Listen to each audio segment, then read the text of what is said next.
Now the last part that I want to discuss is, can a political party considered to be a pressure group? Can they act as a pressure group? Then what is the difference between a pressure group and a political party? Is there any difference between them? See, in both the cases, they try to influence a public policy. Can a pressure group influence a can a political party influence a public policy? Can you give me an example of a political party influencing the public policy? A political party can form a government, but the entire government is not a political party, but still a political party can influence the government. Say for example, today BJP has formed the government, but still BJP is a political party. As a political party, can they influence the government decisions? So for example, some ideologies of a political party, can they influence the government to do that? So for example, the BJP has an ideology of abrogation of Article 370. Did they influence the government in doing that? So to that extent, can they act as a political party? Congress is a political party. Can they influence the government in doing certain things? Yes, they can also influence. So political parties can also act as what is called as a pressure group. But is there any difference between a pressure group vis-a-vis a political party? What is the difference? The difference is, normally the pressure group, they do not what is called as contest election. Okay, but the exception is only a political party. So if I say a political party or a pressure group does not contest the election, so how is it a pressure group different from that of a political party? Of course, both can act as even a political party can act as a pressure group, but still there could be a difference between a pressure group and a political party. One basic difference is the element of accountability.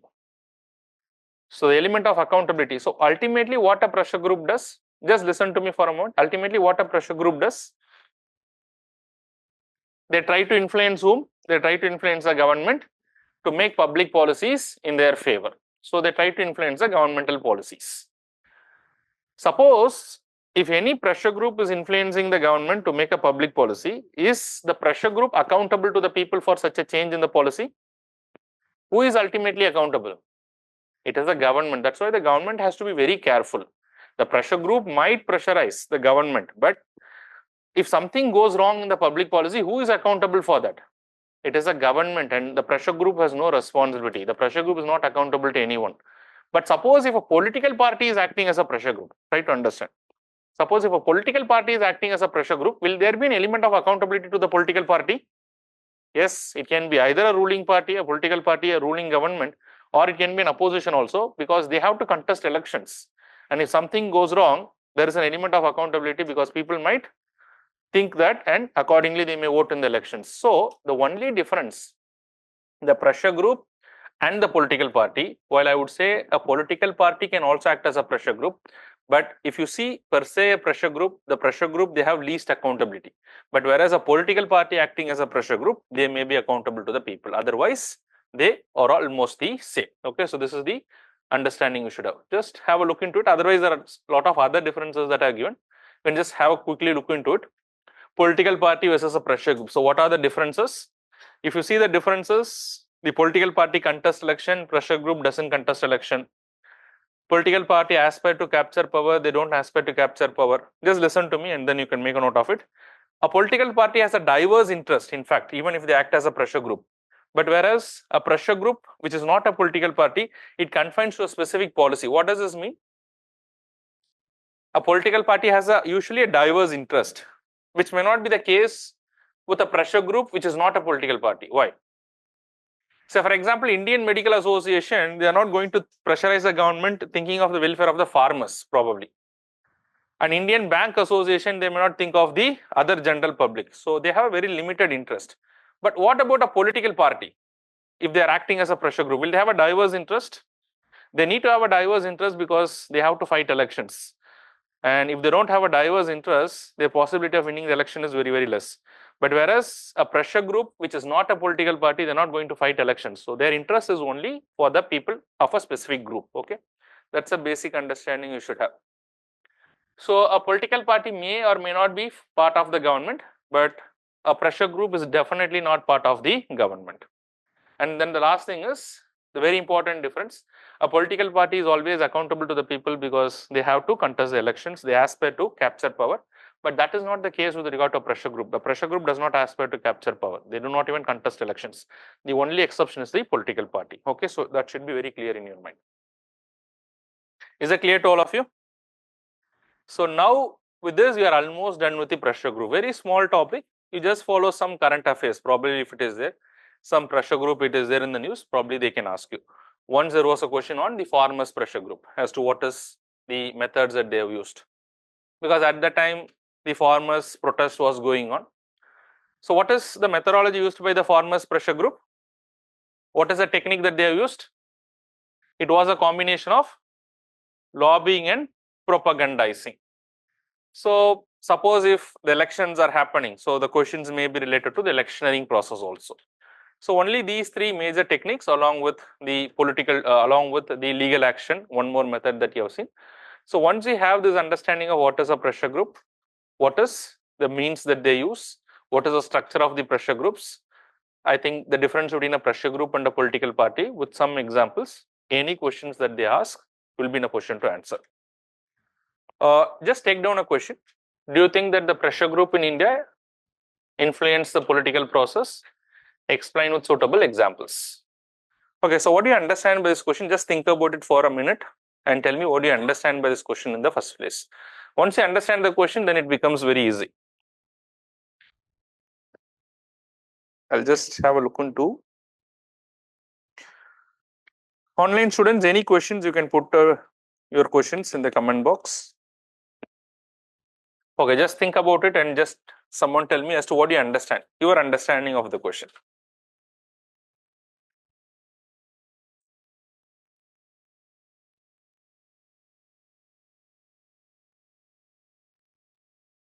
More about electioneering process. The question is a little misleading. So you think that the question is more about the electioneering process. Electioneering process could be a part of it, but the question is not specifically focusing only upon electioneering. Electioneering is definitely right, but the question is not just about the technique electioneering as a which a pressure group might use. Very good. So when I say, do you think that the pressure groups influence a political process? When I say political process means it is not about the elections and all those things. So you'll have to think about a pressure group here. So you should always see what is a function of the pressure group. See, in a democracy, anybody who forms a government, they have to make the public policy. That's the overall idea of the political process in a democracy. In a democracy, what a government is supposed to do politically? It has to formulate policies in favor of the public. So in a democracy, the political process means what the kind of initiatives that the government takes for the welfare of the people. That is basically what is called as a political process in relation to what is called as a pressure group. So the question is asking that in India, does the pressure groups influence the political process? Which means, does the pressure groups play an influential role in formulating what is called as the public policy? So do they play an influential role? Yes. So how do they play the role? So here basically you should write what is a pressure group and what is the techniques that the pressure group follow. And how do they influence the political process? That is, how do they influence formulating the public policy or changing the public policy? So what are the techniques that they use? Probably you can use about electioneering, lobbying, propagandizing, and the legal action as well. So your electioneering is just one aspect of that.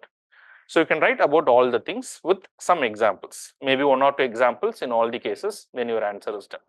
All right. So this is a basic understanding you should have. So just take down one more question. I'm just trying to give you some idea as to what are different ways the questions can be asked. What do you understand by pressure groups?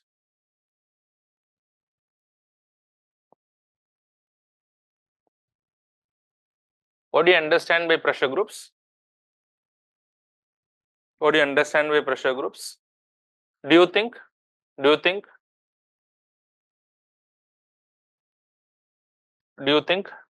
the formal pressure groups,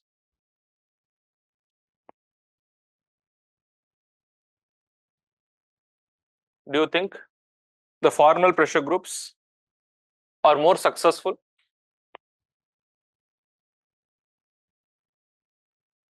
Do you think the formal pressure groups are more successful in influencing the government policies?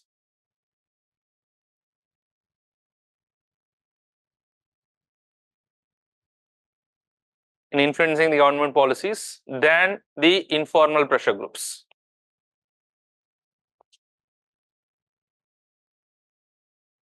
Than the informal pressure groups. Support your viewpoint. Support your viewpoint with reasons. Support your viewpoint with reasons. Okay, so how many of you think that probably the formal pressure groups are more successful than the informal pressure groups? All right, so that is quite clear because they have a long standing. So what could be the reasons? What are the reasons that you think? They have more contacts, network is one of the important thing. They have better resources. And of course, they have been for a longer duration also. So these are all some of the reasons as to why. But do not leave it there. Definitely also say that the informal pressure group is also catching up, especially because of the technique what is called as propagandizing and also the legal action today. So today a lot of NGOs are filing PL not for their own cause but for the cause of an informal pressure groups. Okay, so legal actions and propagandizing definitely today is bringing a lot of change. Okay, so try to add that also as a part of your answer. I think this is a way that they can ask you questions. Sometimes the question can come from a specific body also. Just take down one more question.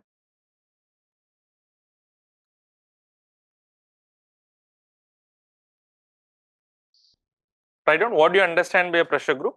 Just another way of asking a question. What do you understand by a pressure group?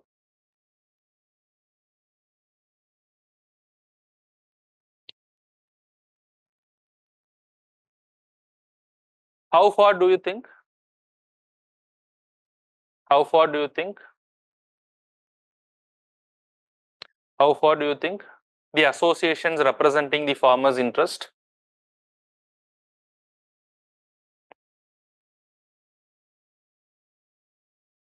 How far do you think the associations representing the farmers' interest were successful? Were successful in influencing the government policies? In influencing the government policies.